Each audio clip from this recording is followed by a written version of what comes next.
new watch, new babe. So what's good, TMG fam? It's your boy L, and I'm back with another reaction. How y'all feel? Welcome back to the channel. Salute.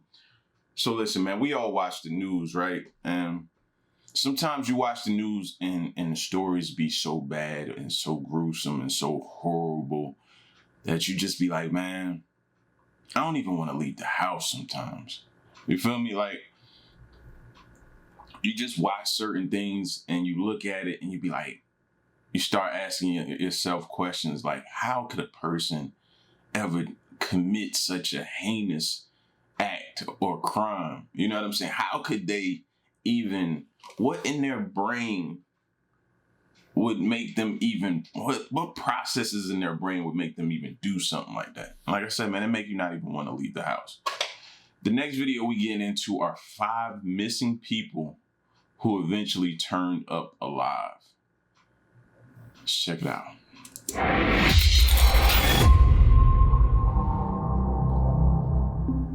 5 missing people who turned up alive, part 3. In this video, Fact Faction takes a look at 5 more people who were once missing but eventually turned up alive. This list features a dementia sufferer, prolonged periods of captivity, and some welcome happy endings. On June 4th, 2002, 14-year-old Elizabeth Smart went to bed as usual in the home that she shared with her parents and 5 siblings in Salt Lake City, Utah. In the early hours of the following morning, she was kidnapped by a man who illegally entered her home. She shared the room with her 9-year-old sister, Mary Catherine, who disturbingly heard the entire scene unfold while she pretended to be asleep. Too scared to intervene, she was left to listen fearfully as she watched her sister get dragged away. In a statement which eerily described the crime, Mary Catherine told reporters that the kidnapper, though armed with a knife, was softly spoken, well-dressed, methodical, and even polite. When Mary Catherine deemed it safe to leave her bed, she told her parents what had happened. They initially believed that she was having a nightmare and searched the home for their daughter. Mary Catherine insisted, telling them, "You're not going to find her. A man came and took her. He had a knife." It's got to be one of the scariest things that you could be you know what I mean? Your child to wake you up and tell you that your other child has just been taken by some man with a knife. Like, it's got to be one of the scariest experiences ever. As a parent, you know, even the time that you bring that child home from the hospital of giving birth, it's scary. You know what I'm saying? You can't sleep the first week or so because you're up, you hear all these things about SIDS, crib deaths, all different things, right? So you're not sleeping. And you never really sleep comfortable for the next 18 years. You know what I mean? Because you're worried. You're always thinking, what could possibly? Did I lock the door? You know what I'm saying? And I'm pretty sure this family probably just blames themselves for this happening, man, but you could never plan for this. After realizing the truth, the family contacted the police and a hunt for the kidnapper began, with a bounty set at $250,000. For 4 months, all searches led to false starts. In October, Mary Catherine claimed that the voice she had heard during the kidnapping was familiar to her. The Smart family had a reputation for helping unemployed people by kindly allowing them to work on jobs at their home. One of these men, known to the family as Emmanuel, allegedly sounded just like the man who had taken Elizabeth. Police released an e-fit of this man to the public. Shortly after the release of the sketch, police were contacted by a Mitchell family, who claimed that this man was a member of their family, Brian David Mitchell. After a hunt began, he was found traveling with Elizabeth Smart, who was disguised in a gray wig, sunglasses, and a veil. He was also accompanied by his wife, Wanda Barzee. Officers questioned the group and recognized Elizabeth. She had been with the pair for 9 months. Both Mitchell and Barzee were subsequently arrested. During trials, Mitchell exhibited strange behavior, with many professionals claiming that he was unable to stand trial due to psychosis and other Nah, don't pull that now. hate. Nah, don't try to do that. Don't try to all of a sudden act like you're insane when you had this person for 9 months. You methodically came in and showed up at night when the parents were asleep. Like you manipulated your way all this time, and now all of a sudden you're insane. You're unfit. You're this. Stop. Issues.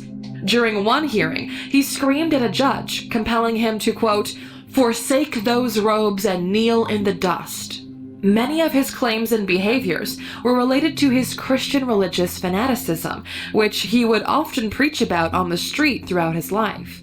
After her release, Elizabeth revealed many disturbing details about her treatment. In line with his odd beliefs, Mitchell would write his own scripture and ask Elizabeth to read it aloud. He would also pray for the two to have sex before raping her, sometimes numerous times a day during the entire 9-month period. Mitchell himself believed he was the chosen soldier to fight the Antichrist. For months, Elizabeth was kept in the woods near Salt Lake City and repeatedly molested, assaulted, and treated like a slave. On the day of her kidnapping, Elizabeth was... That's tough, bro. That's tough. That's messed up, fam. Like, so many different reasons, bro. Like, my bad, I'm trying to turn this thing down. Hold on a second. Whew. No kid, no girl, anybody deserves that, bro. Multiple times a day.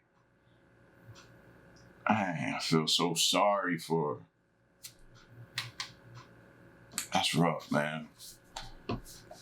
That's rough. That's rough. That one kind of hit me pretty hard, bro. I can't even lie to you, man. Because what runs through your mind is her trying to, her being scared, her not wanting this to happen, her having no control, her just being taken advantage of, her just being mistreated, her just being all these things, man. Whew. Was forced to undergo a makeshift wedding ceremony, becoming what Mitchell believed to be his second wife. He allegedly hoped to gather a total of 7 wives throughout his life. Around 6 weeks after her kidnapping, in a conversation with Mitchell, Elizabeth mentioned her 15-year-old cousin. Mitchell later attempted to break into the cousin's home in order to kidnap her. He failed to do so. Elizabeth was often left chained to a tree for days without food. For the majority of her ordeal, she lived with her kidnappers in the woods. At one point during the 9 months, she could hear her uncle calling out in one of his many routine searches. Terrified that Mitchell would harm her family as he'd so often claimed, she was too scared to shout for his attention.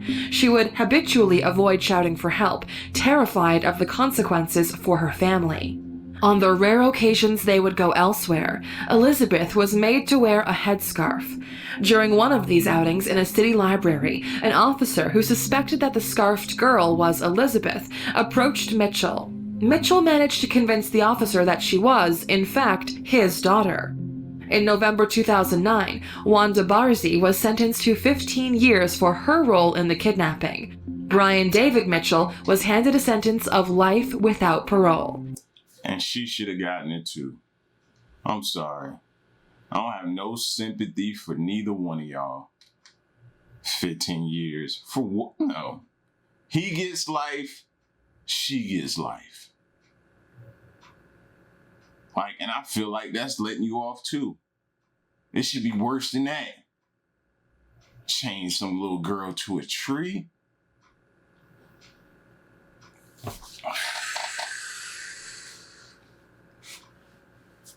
Whew. Right out the gate, the first story. Elizabeth is now happily married with 2 children of her own and often speaks publicly about her ordeal. Adopted at 4 years old after being placed in an orphanage at the age of 6 months, Steve Carter saw no need to hunt for his biological parents, but when he found a picture on a missing children's website, he was shocked by what he found. An estimated composite image of a missing child looked a lot like him. This person, named Marks Panama Moriarty Barnes, had been missing for 34 years. But now he was found, and he had found himself. After digging deeper, Steve discovered that he was, in fact, Marks himself, and had been kidnapped by his own biological mother at only 6 months old. She claimed to be heading to the store but never returned. A sufferer of mental illness, this is the second time she had disappeared with her son. The first time, she returned after a while.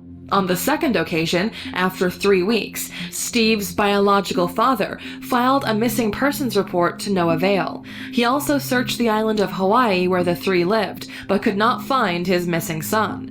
Unknown to Steve's father, Steve's mother had taken their child to a stranger's home. When authorities finally intervened, Steve was placed into care in a home only 50 kilometers from where he had lived with his parents. His mother was institutionalized in a psychiatric hospital. She disappeared a few days later and has not been seen since. Although Steve lived a happy and comfortable life with his adopted parents, he claims that some details always aroused suspicion, including the fact that his birth certificate was created when he was aged 1 year old. After a DNA test confirming his identity, Steve called his older half-sister. She admitted that she assumed her brother to be dead. Despite this, she had optimistically encouraged police to continue the search, which led to them posting images online. Steve then found one of these images. Had it not been for her insistence, Steve Carter would still be ignorant of his true identity. Bro, how do you just be moseying? I sound old with that word, mosey. How do you just be moseying along one day and happen to notice one of those missing reports hanging up somewhere, whether it be a department store or anywhere, you know what I'm saying? We've all seen them somewhere. And you look at the picture and you say, wow, that person has a striking resemblance to me. Dang, I kind of look like that person. Would you ever in a million years be like, that's me?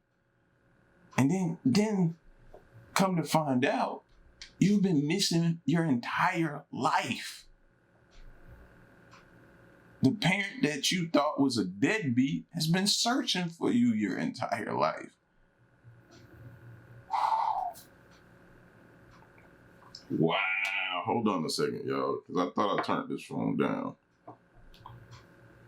It's a new phone. I don't really know how to use it like that. So hold on a second. That's crazy, though.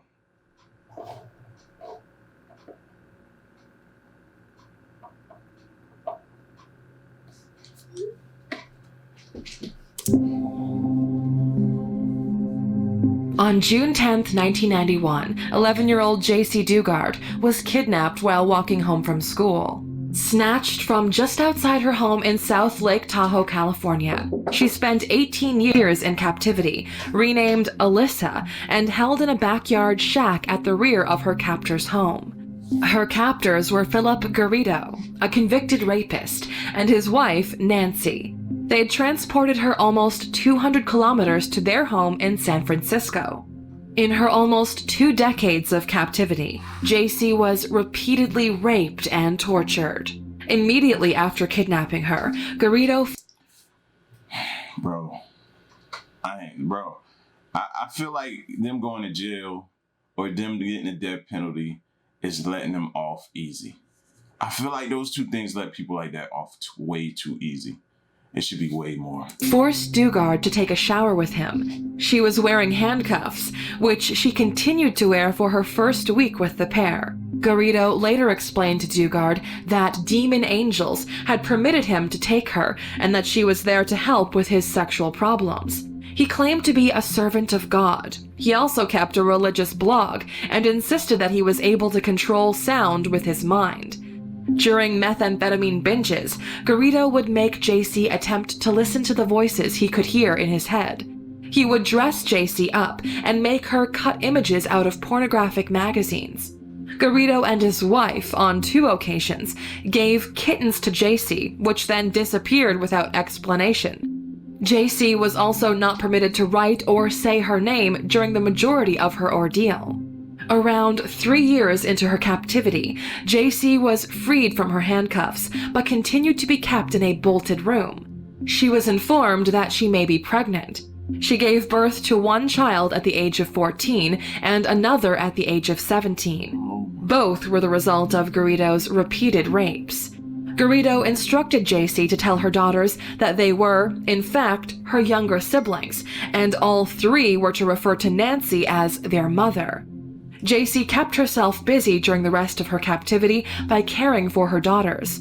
Though their living quarters changed throughout the years, they spent most of their time living in an area in the backyard, consisting of sheds, tents, and a high fence. One of these sheds was soundproofed and used by Garrido to write, sing, and record religious songs and romantic. This makes you want to hold on to your kids tight and never let them out your sight.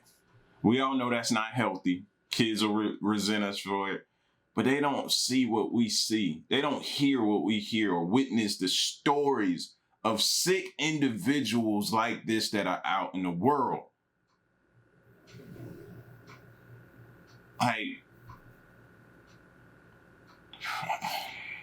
To country tracks.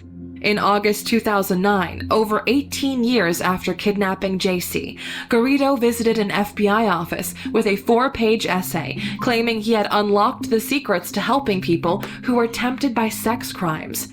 On the same day, he visited a University of California office, accompanied by JC's 2 daughters. He requested to hold a special religious event about his findings. Their suspicion arose, and police got involved before discovering JC and her daughters. When first questioned, JC claimed to be on the run from a fictional husband, claiming that Garrido was her savior. She maintained her false identity as Alyssa, telling officers that Garrido was a, quote, changed man, in spite of his previous sex offense convictions. She also told officers that Garrido was, quote, good with her kids. After further questioning, the truth became apparent. After his arrest, Garrido has continued to insist that he is a changed man, writing many documents relating to the rehabilitation of schizophrenics, claiming that his previous actions were disgusting. He told reporters that the rescue of JC is a, quote, powerful, heartwarming story. Both Nancy and Philip Garrido were sentenced to life in prison. JC continues to raise her daughters, who, so indoctrinated by their entrapment, cried when they heard of their father's arrest. JC and her story have been the subject of many documentaries and 2 autobiographies. Look at that mental confusion, for lack of a better word, that's placed upon the other children. Not just JC, who was a child herself when she was taken into captivity. Like, let me calm myself down, man, because I feel myself getting heated, bro. Like, telling her, after you raped her, to tell her children that they're her sisters and to call her mother.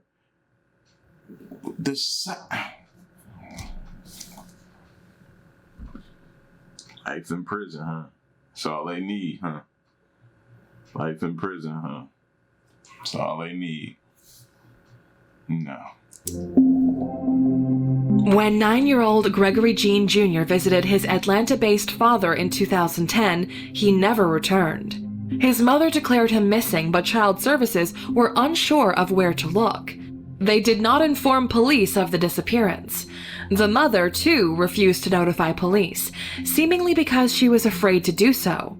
Believed to be an immigrant from Haiti, she may have been fearing potential deportation in the event of contacting police. Gregory was later discovered, hidden behind a false wall in a cupboard of the home he'd come to visit 4 years earlier. For the entire duration, he had been held captive by his father and stepmother and treated like a slave.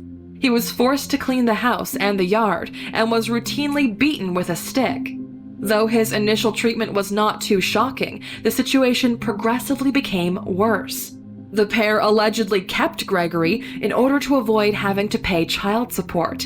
Aged 13 upon his discovery, he told reporters, quote, "Any little thing and I would get a whooping. My stepmother made me write out words from the dictionary in a school book every morning, and if I did not finish the words before 8:45, I would not get any food for breakfast, and if I had not finished by 12, I would not get anything to eat for lunch."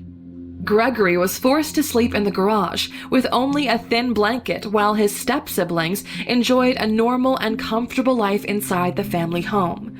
He was also banned from celebrating Christmas as a punishment for talking. He was starved, beaten, and humiliated, and often forced to use a bucket as a toilet. Allegedly, the family would often watch him defecate. On another occasion, he was stripped naked and forced to wear a diaper. He claims to have cried almost every night, but kept faith that he would be rescued by his mother. Gregory managed to save himself by sending a Facebook friend request to his mom, which alerted her to his whereabouts. He was then able to call his mother, who contacted police. Gregory's father and stepmother were charged with child cruelty and false imprisonment, but Gregory begged for mercy on their behalf, telling reporters, "I just want to be free to live my life." That's a good, even though everything that was done to him, you know what I'm saying? He still has a good heart. Now, I don't agree with him, having that empathy towards them that did so much wrong to him, but I understand it. You know what I'm saying? I get it from his standpoint. Really, really good kid, man, but had to defecate in a bucket, sleep in a garage, only a thin sheet. Like, come on, bro. Prison is not they should be subjected to them same type of conditions that he had to battle through. The loneliness, he not being loved or cared for, misfeedings. Yeah, bro, you should have to feel what that feels like. And let them live theirs. Gregory is now happily living with his mother once again. When 73-year-old Robert McDonough went missing from his Maine home in May of 2013, searches began almost immediately. The man, who suffers from dementia, could not be located in searches of the nearby woods, which included sniffer dogs and an infrared helicopter. 14 hours later, a news team were ready to report upon his disappearance in the hope that members of the public might be able to help. Just before filming began, a man casually approached the crew with his hands in his pockets. Unbelievably, this man was Robert himself. He began to talk with reporters, confirming his identity. We won't. How are you? Yeah.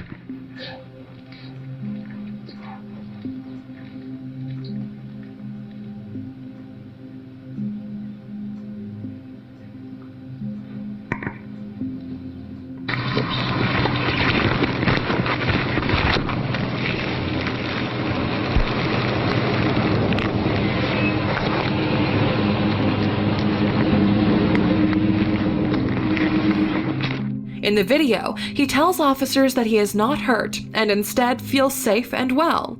It is believed that he wandered into the woods and got lost before finally returning the next day. Robert has no memory of why he left his home or where he slept.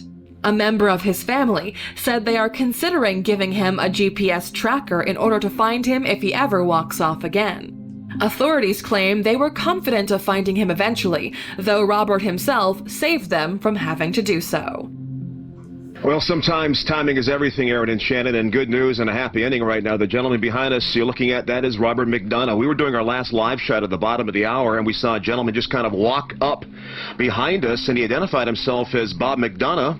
Of course, wardens say he has dementia here, and he's been missing for the last 16 hours. So we, of course, will have much more on this tonight on News 8 at 6 and our website at WMTW.com. So we'll send it back to you on that happy note. If you know somebody's dealing with dementia and stuff like that, man, we have a few things, like a lot of these watches, you can casually put a watch on them each day that allows you, or a Fitbit or something that allows you to be able to track them, or, you know what I mean? These certain devices, man, start utilizing some of the technology that's out there, and you can put it on them and them not even know that you're tracking them. You know what I'm saying? Like, just certain things, man, that kind of assist you from things like this happening, bro. Because when this happened, this has got to be one of the scariest things ever.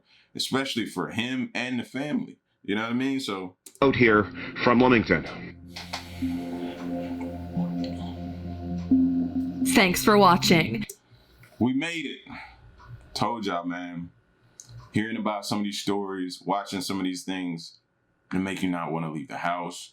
It'll make you not want to let your kids leave the house, hold them close at night, tightly, have all kind of security set up, motion sensors, different things, man, because, and be careful of who you let in your house. Hiring people, I know you have, big hearts, and not everybody out there has the same intentions as you, man. Some people's intent is to manipulate, take advantage of, and ultimately do harmful things to you. You know what I mean? So it's okay to be generous and all of that stuff. I actually encourage it, but just be smart about it.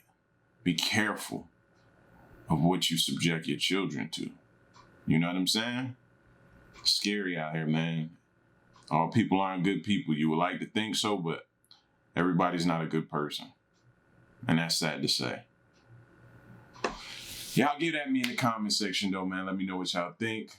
Leave a like, share the video, subscribe, and stick around and stay tuned to the next reaction. I'm out. Peace, y'all. Stay solid. Hey.